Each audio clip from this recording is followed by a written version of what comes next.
இங்க இறைவன் எழுதப்பட்டதுதான் நடக்குது, அதுல மாற்றுக்கிறதே இல்ல. அதுக்கு இறைவன் வச்சுக்கோங்க, விதின்னு வச்சுக்கோங்க, பிரபஞ்சம்னு வச்சுக்கோங்க, அல்லான்னு வச்சுக்கோங்க, புத்தர்னு வச்சுக்கோங்க, கிருஷ்ண பரமாத்மான்னு வச்சுக்கோங்க, சிவபெருமான்னு வச்சுக்கோங்க, இயேசுநாதர்னு வச்சுக்கோங்க, அகத்தியர்னு வச்சுக்கோங்க, போகர்னு வச்சுக்கோங்க, புலிபாணின்னு வச்சுக்கோங்க, சட்டைமுனிநாதர்னு வச்சுக்கோங்க, பேர் என்ன வேணா வச்சுக்கோங்க. ஆனா இறைவனால் எழுதப்பட்டதை யார் நினைத்தாலும் மாற்ற முடியாது. அப்ப எனக்கு என்ன இங்க வேலை? இந்த கேள்வி இருக்கா எல்லாருக்கும்? இதை உங்களுக்கு புரியுற மாதிரி சொல்லிடுறேன். ஏன்னா நாளைக்கு நான் உயிரோடு இருப்பேனா என்று எனக்கு தெரியாது. அப்படித்தானே? எல்லாருக்கும் அதானே.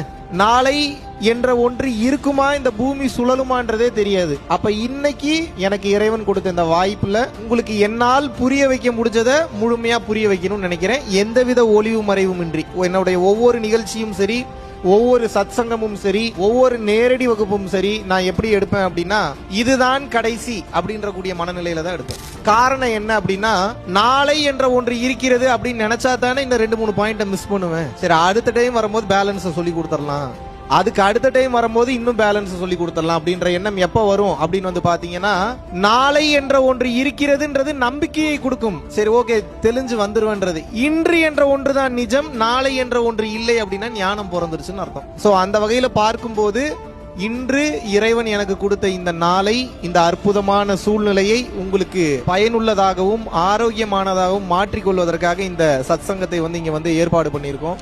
எந்தவித எதிர்பார்ப்பும் இல்லாம சொந்த காசு போட்டு செலவு பண்ணி டிராவல் பண்ணி இவ்வளவு தூரம் ஃபிளைட் டிக்கெட் போட்டு ஹோட்டல்ல தங்கி உங்களை வர வச்சு 50 பேர் வந்திருந்தாலும் சரி, 100 பேர் வந்திருந்தாலும் சரி, வெறும் 5 பேர் வந்திருந்தாலும் சரி, ஏன் உட்கார்ந்து பேசுறேன் அப்படின்னா எனக்கு பேசுவது பிடிக்கும் என்பதற்காக அல்ல. நல்லா புரிஞ்சுக்கணும். பேசுறது எங்க இருந்து வேணாலும் பேசலாம். இறைவன் இது எனக்கு கொடுத்த கடமை. போற வழியிலெல்லாம் இந்த விதையை தூவிக்கிட்டே போ. எங்கெல்லாம் மனிதர்களுக்கு இந்த உண்மை அவசியமாக பயன்படுகிறதோ அங்கெல்லாம் போய் இந்த விதையை போடு.